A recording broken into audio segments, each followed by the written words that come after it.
üks naine on meil suguluses kauge küll, kuid tuntud.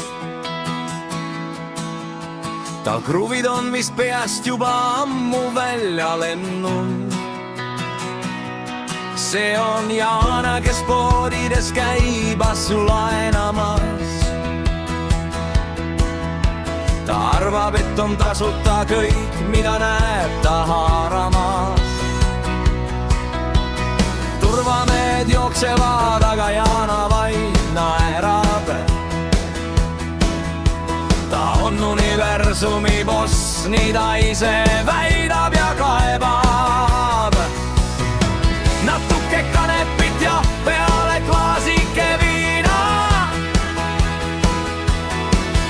nii ta ennast ja naabreid iga päev piinab.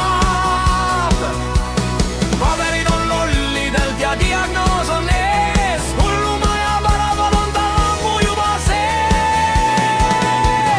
kutsuge see auto jälle, kutsuge see valge buss, sest Janal on peas jälle lahti läinud uss.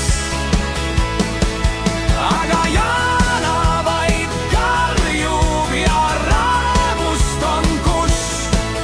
mine persse sa loll, ma olen universumi boss.